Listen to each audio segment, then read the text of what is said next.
Yo, what is up guys? It is Kobe back here with another Black Ops 2 tips and tricks video, and in today's video we're going to be taking a look at the Claymore and the Bouncing Betty. Now obviously you guys know what these things are. They've been around since Call of Duty 4 and 5, but with every new Call of Duty they tweak them a little bit, whether it's their trigger range, kill range, detonation time, and the way you can survive them. So in this video I'm going to be going over all of that stuff, showing you guys the differences between them, as well as some tips that you can use just to use them a little more effectively.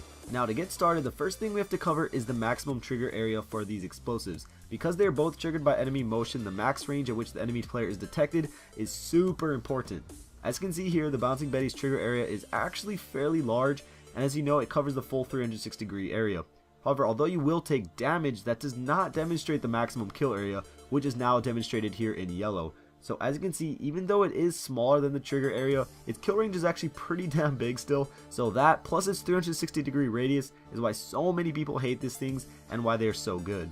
But now let's take a look at the Claymore. So the Claymore is much more dependent on its actual placement and direction than the Bouncing Betty, and as I'm sure you guys know by now, it only has a trigger and a blast radius of about 40 degrees, which makes its effective area much smaller. Not only its total area, but both its trigger and its kill range is slightly shorter as well. So if you only looked at this, you would think the Betty is just far better than the Claymore, but there's a couple more things to look at to really decide its effectiveness. First, it's detonation time. The time between being triggered and actually detonating is incredibly important, and more times than not, that's what determines whether or not you get the kill. Now the C4 detonates roughly 0.15 seconds after being triggered, whereas the Bouncing Betty takes around 0.21 seconds. Now that may not seem like much of a difference, only 0.06 seconds, but trust me, it makes the world of difference. And I'm sure you guys noticed it as well while you were playing. It's almost impossible to react fast enough to avoid being killed by a Claymore.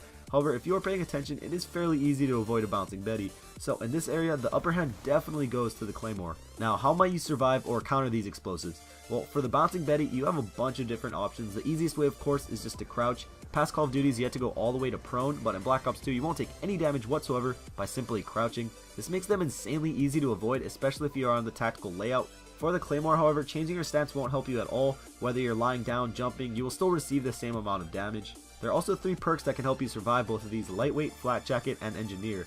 With Lightweight, if you're rocking an SMG, a shotgun, a pistol, or just your combat knife, you can sprint directly over the Betty and survive, although you do have to begin sprinting just right at the perfect time. For those who have seen my Flak Jacket video, you guys will know you can literally be sitting on top of either of these explosives and survive the blast if you have the Flak Jacket equipped. And lastly, besides just detecting them, Engineer delays the detonation by like 6 times for both the Betty and the Claymore as well, so you shouldn't have any problem there. So finally, let's take a look at how to effectively use each one of these. For the Betty, it is pretty simple because of its 360-degree radius. It's hard to go wrong, but my one suggestion is to always place it as low as possible.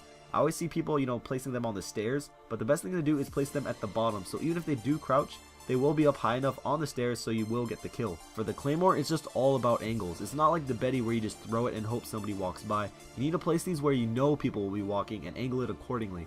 You don't want your opponent to see the Claymore before it's too late for them to do anything about it, so point the lasers in the direction that they are going to be walking, not where they have walked. But after seeing and hearing all this, and from actually using them in the game, which do you prefer, the Betty or the Claymore? For me, it's all situational. The kill rate percentage is definitely a lot higher with the Claymore though, just because the crouching to dodge a Betty is just way too easy, and at this point in the game, it's just second nature to hit that crouch button when you hear that click.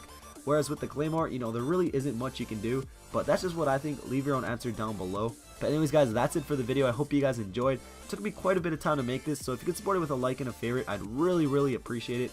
As you can probably tell by my voice, I've had a cold for the past week, but I just really want to make a video. I didn't want to go a whole nother week without making a video, so I just wanted to make this for you guys. Also, I hit 7K 2 days ago, so thank you guys for that.